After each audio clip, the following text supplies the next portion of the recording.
Hello everyone. Today we're going to we're doing a first ever reaction video to this YouTuber Coco. Right here.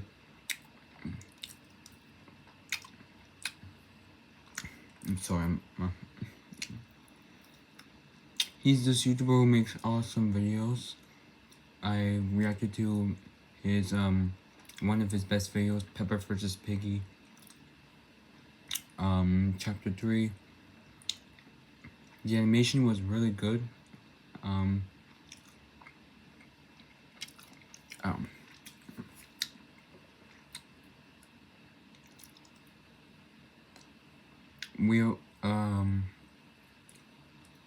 He also made a bunch of shorts. I have reacted to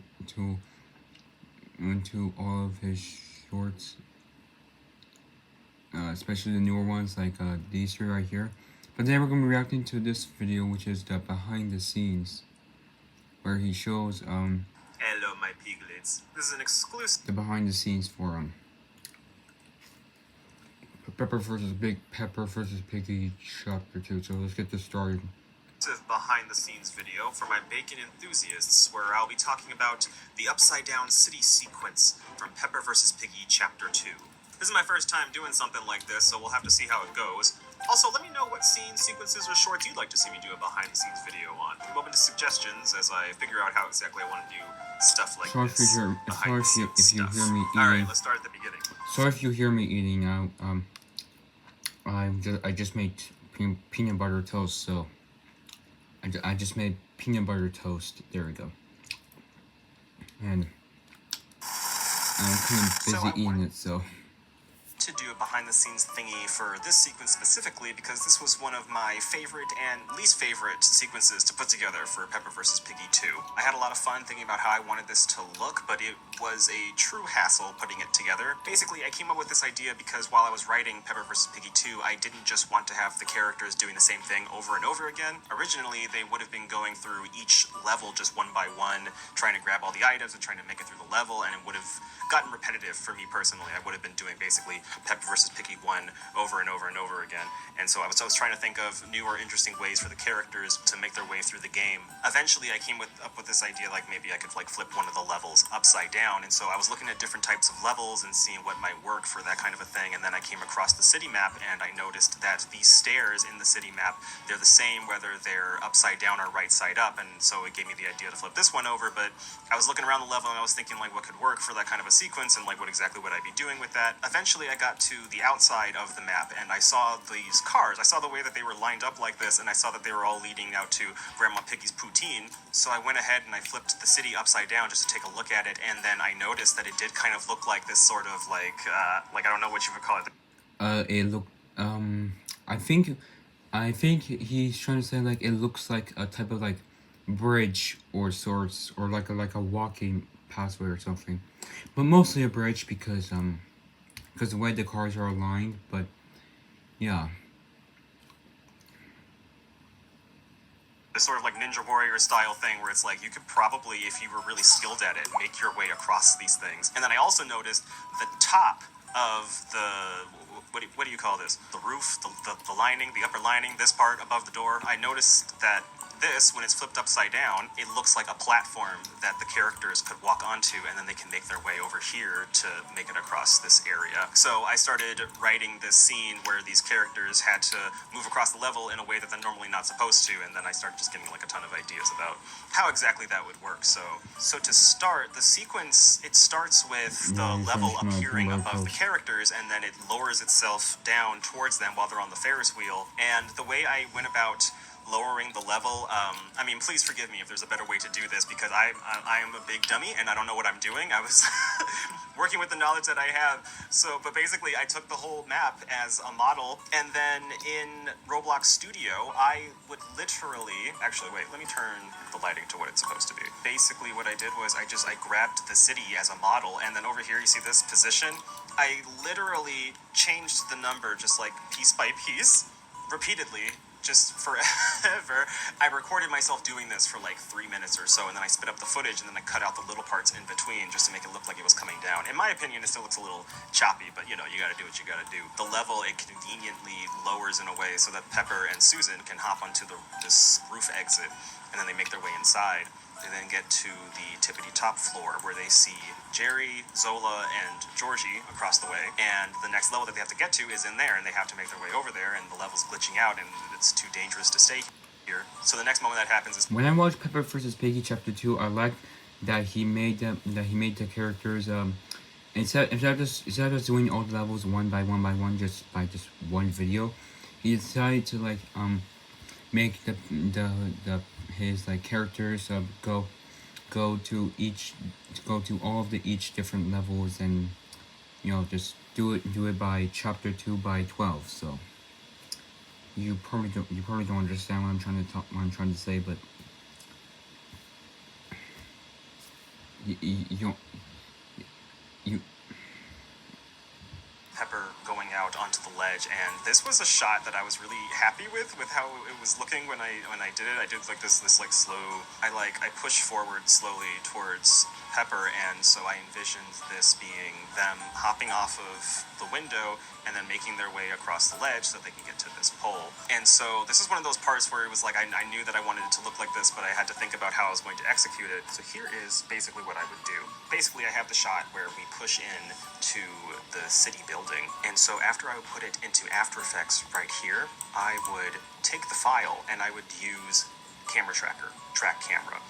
When you use Camera Tracker, it analyzes the 3D environment, and it tries to figure out how exactly it's a 3D environment, and then it starts to find, like, I'm not good at explaining it completely, but basically it figures out how this is a 3D environment, and then you're able to play around with it. And you're not the only one who's not good at explaining things. I'm not very good at explaining things myself, so whenever I think I want to do like an explain video where for example, if I wanted to like explain the lore and story of a Friday Night Funkin' mod, I realize that I'm not really good at explaining things, so I end up like scrapping those ideas and just doing my own videos. So yeah, since you're my own videos that I like to do, so like things that I like to do. Images in here, and it acknowledges that it's a 3D environment, and that you can move things around in this 3D environment. Like I would like to do like an animate, like a Roblox and piggy animation series, but I'm not good at animating, so yeah, I'm not good at animating. this, you see that?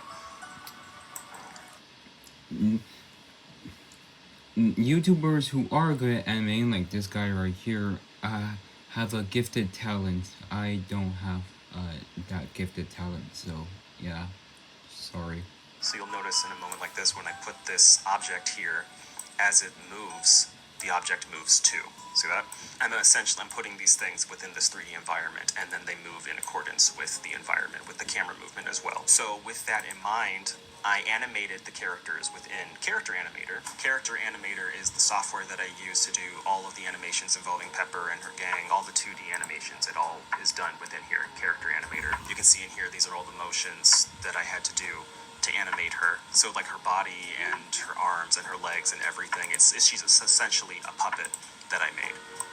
You can see she drags like this, and you can see when I do eye gaze, she's looking all around. And so I record these movements, and then I put it all together to make it look like it's a full bodily motion. So for this specific shot, I just had the one picture here for the point of reference. For the entire shot, this picture is static. But when I animated the characters, I had them moving across the static image like that. I use this image as I still don't get how he was able to put the 3D Roblox animation and put the 2D animation on Character Animator together and make it look like the 2D character is actually in the 3D animation. Like if you see, Pepper wasn't linked to the 3D animation, but he somehow found a way to make it look like she was linked to the 3D animation. I'm I'm trying to explain it the best I can, but I'm not good at explaining things. So yeah. Point of reference to see how exactly I would want them to be animated and exactly what beats they would be hitting. Right here, you'll see this. This eases into this body recording that I did with her. So as it eases into it, she's leaning forward. This next body motion comes in. That's her leaning forward, and then her hopping down. That was me recording the body animation, looking like she goes down and bounces a little bit, and then she turns around and backs up against the wall to make sure that she's got her back up against it and not going to fall off into the darkness. But when I finished the animation and exported it, I exported it with the character just by herself. I would then import the characters just by themselves, and then you'll see she's not anywhere specific. She's just on her own. This whole composition is just her by herself. So you'll see right here, that's her. And so I create. See, this is what we're talking about. He was able to like find a way how to link the two different animations together, like the 3D animation and 2D animations. It's very impressive how he's able to do that. Created this flat image and I put Pepper inside of it, and so when she's moving around, that's literally what it is. I manually would move her around this environment. See these position keyframes.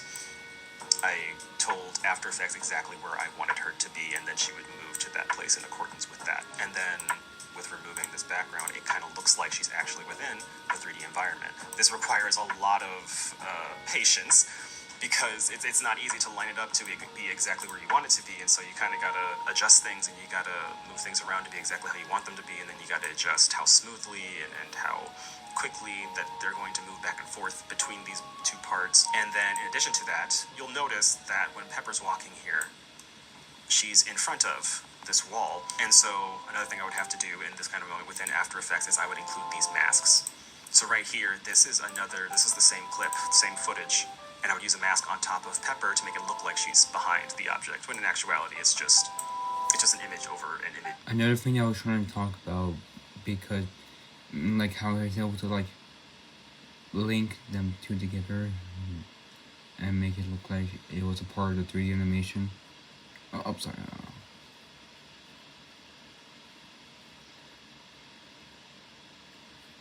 And when Pepper's walking here, she's in front of this wall, and so another thing I would have to do in this kind of moment within After Effects is I would include these masks. So right here, this is the same clip, same footage, and I would use a mask on top of Pepper to make it look like she's behind the object, when in actuality it's just an image over an image over an image. That she hops over it to make it give off the illusion that she's like hopping out of the building. And then I would do the same thing for Susan.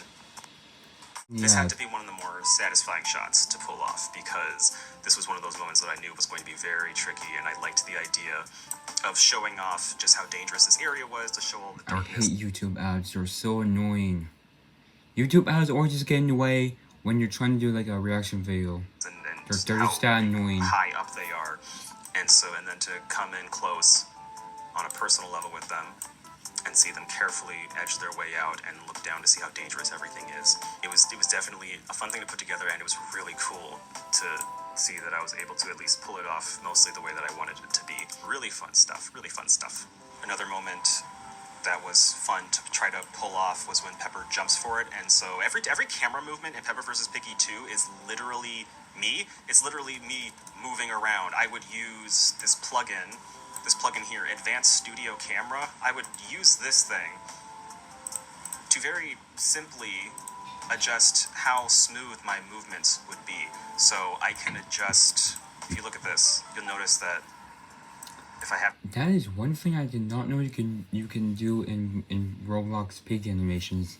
I did not know you can do that. At 0, my movement, it kind of starts and stops very dramatically, or very like instantly. If I turn the smoothness up, the starting and the stopping, it slows down like it's easing into a stop. It's a lot smoother, like that. So I would just turn that up, and then I would do these camera movements, and I would have to practice it over and over again to make sure it was the way that I wanted it to look. And then once I got it the way that I wanted it to be, that would be the shot that I would use. And so I would kind of rehearse these things, and I would kind of block them out to be the way I wanted them to. And then I would focus on the animation and how the animation would work around it. Same thing, character animator for this one scene. I had the shot as a point of reference, but in this specific moment, this is a sequence cycle. So I actually exported a bunch of images from this shot. You'll see cycle start, cycle stop right there. So when it starts, it actually moves. And when it stops for real. I would use that as a point of reference. So it's just these little images, one after the other. Very simple movement, just so I could track where these characters are supposed to be. And then she starts climbing, and if I had a sequence this long, it would make character animator very, very slow. So instead I had these two things fade into each other. So I knew at the start of this moment, she's going to be at the bottom of the pole, and then at the end of the moment, she's going to be at the top of it. So that's all that really mattered. Faded out from this moment as where her end point, where she's supposed to be, fades in. And the same for the characters in the background, because they're going to be, as the camera moves up, these characters are going to be going down because they're still in the shop. And so I had them move down in accordance with that. So they had their end point over there too. When I watched the video, I did not see the scene fade. I just assumed that he just lift up the camera, but I did not know he actually faded. I did not know he actually used the fading effect for that. So that point of reference allows me to see how I want her to climb inside of the car. And then similar to before, I would export her with nothing around her. Only this time was slightly different. I had her with the whole frame in mind. And so when I exported this and put it into After Effects, I didn't have to make her one single 3D image. Another moment where I would have to put these masks here. This was 100% a hassle. You'll notice that what I actually did here, again, I do the littlest things. I do these little details that I did not have to do that people probably would not have cared about, and I would still do it anyway because it would just bug me personally, is that when she's climbing it, it wouldn't have made sense to me if her hand was like behind the pole, or I really wanted to make it look like her hand was going in front of this pole. I literally had to go in and I had to put a mask over her hand, frame by frame. Each frame is the mask moving with her hand. One of those moments where I'm sure there's a simpler way to do this. I'm sure there's a more effective way to do this. I didn't know what those ways were. So unfortunately, I did the slow and tedious way. I went frame by frame to make sure the mask lined up with her hand in front of that pole to make it look like her hand was always in front of that pole. Another mask right here of her getting into the car. It was fun to execute, and it was fun to put together, and it was fun to see how it came out in the end. It's funny too, there are so many, part of what made this take so long is that I was getting all this footage that I thought I would need that I ended up not needing. There's one shot where Pepper lifts herself up into this red car, and as I was looking at it after I animated it, I was like, this really doesn't need to be in the short. I should really cut this down. I put in all this extra stuff because I thought I needed it. I thought I needed the extra coverage when I really didn't. Pepper jumping from the red car to Jerry was also a simple thing. Simple camera turn. And it was funny because I did this way more than I thought I had to. A lot of practice to try to get it exactly the way I want it to be, because I've said before, and I'll say it again, I'm so picky over these silly Roblox piggy Peppa parody videos. So silly. I remember in a sequence like this, I really wanted to have a moment where the camera goes and drops all the way down. Something that actually kind of bugs me in real life is heights. I don't like heights. I don't like to be in high places. You're never going to catch me rock climbing. You're never going to catch me doing something crazy like that. And so to play I'm not afraid of heights in real... I'm not afraid of heights unless I know it's dangerous. But in reality, I'm not really afraid of heights because, well, heights don't really scare me. I know I'm not actually going to fall. I know I'm not gonna make myself fall off. That would just be dumb of me to do that. So, but I'm not saying that to be rude. To be rude to him. I'm just saying I'm not afraid of heights. I'm just not afraid of heights unless I know it's dangerous. So, I'm not saying this to be rude of his fear. I'm not saying this to be rude about his fear. So. For that, and play into like what would kind of bother me in this kind of a situation. This would be one of those moments that kind of him getting caught like that and then tipping over when he could have been saved. Little things like that to make the sequence a little bit more fun to watch. And then for the NPCs at the bottom, the ones that are moving around while they're like they're hyenas waiting for a meal to drop. Again, simple trick. This is before I knew what Moon Animator was. This is before I knew how people animated Piggy videos. I used scripts, very simple stuff. I learned basic coding, very, very, very basic, bare bones coding, and I would write down this script of where the NPCs are supposed to be walking to. And so this script here, it's So I'm guessing this is when before he made the piggies actually like moving their limbs and not like making the piggy game walking animations and stuff. Like for example,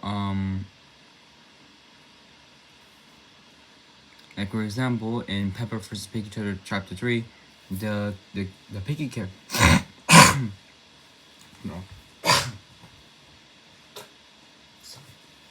The piggy characters in Peppa vs. Piggy Chapter 3 were actually like moving their limbs and making it look like they were like real walking zombies. But in Peppa vs. Piggy Chapter 2, he just used the Roblox piggy game walking, jumping, stun, or like animations.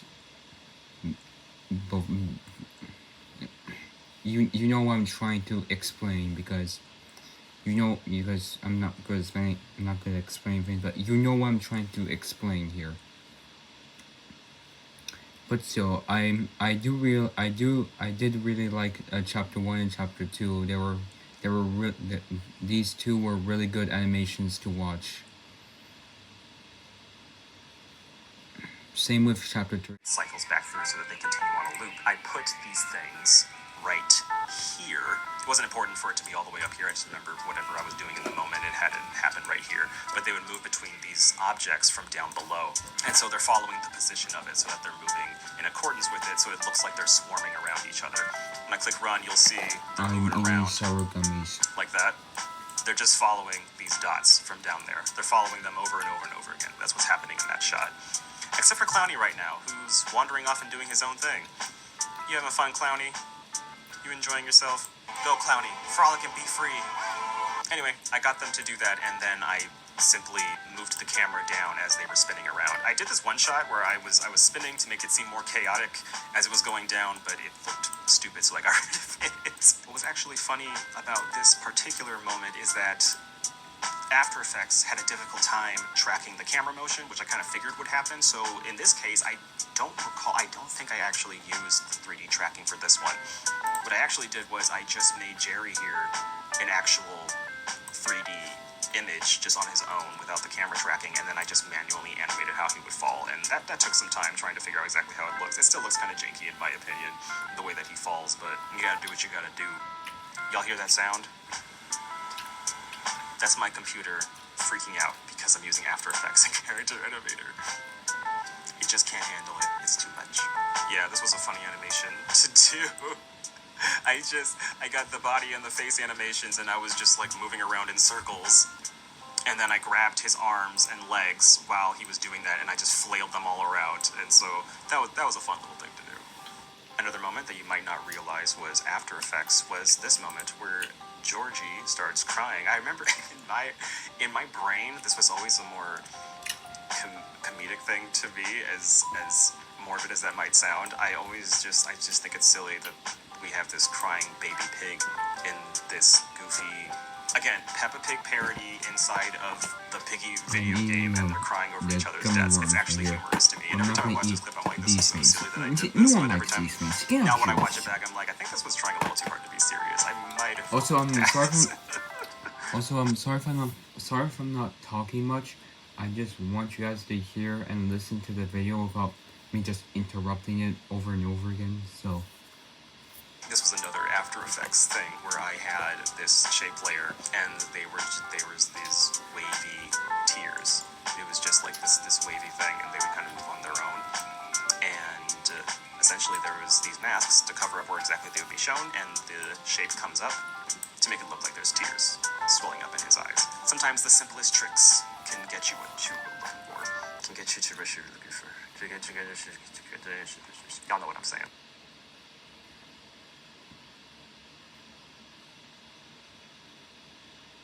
I don't have to repeat myself. This was I understand what he was trying to say, but I was kind of confused on what he was doing. So a fun project in that it was Sorry. really cool to play around with After Effects' 3D tracking. To be able to put these 2D characters in these 3D environments was really, really cool. And to play around with that and to just see what I could do to have fun with that was really cool. It was my first time doing it though, which is why had such a rough time with it at first. I thought it would be easier to manage than it actually was, and I had all these big ideas that I wanted to use with it, and I was doing way too much. So on one hand, it was a pain because I was doing so much I didn't know how to do, and it's like I didn't know how to use this software, and I thought I knew, but I really didn't. So it was a pain for that reason, trying to learn that, making so many mistakes, having to go back and fix mistakes, and having to go back and just be like, I don't really need this. I worked so hard on this one little thing, and I don't even need it in the end. There was a lot of moments like that. But it was also such a fun experience because of what I got in the end. I really had a lot of fun putting this thing together and being able to try out this new thing and seeing the way it all came together, because I would see it, you see it a certain way in your head, and then you see it on screen, and it's like, wow, that's pretty cool that I was even able to put anything together at all. Even if it ends up looking terribly, the fact that I even had an opportunity to try it and the opportunity to do it was really cool. I wouldn't do it again on my own, but I would love to do more. I'm gonna do more stuff like Pepper vs. Piggy 3. I'm still gonna play around with things, but on a more manageable level. Thank you to all my bacon enthusiasts for watching this. If you guys would like to see me do more behind-the-scenes videos like this, then please let me know. It'd be fun to try to make more of these. Let me know what other kinds of scenes or sequences you'd like to see a more in-depth look at. Okay, that's it. Go away. Siggy's yogurt. What the Made fuck was with that? real fruit. Siggy's. Okay, I Simple admit that was is actually better. kind of funny at the end.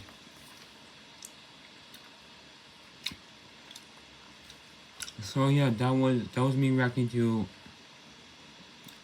Coco's behind the scenes video of Pepper vs. Piggy Chapter 2. Okay. Anyway, yeah, I really enjoyed watching this video. It was really fun and entertaining to watch. So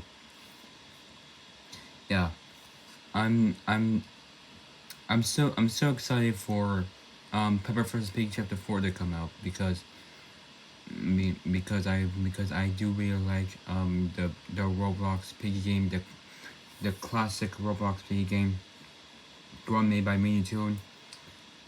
So yeah, so I hope you guys enjoyed this reaction video. Like and subscribe. Bye.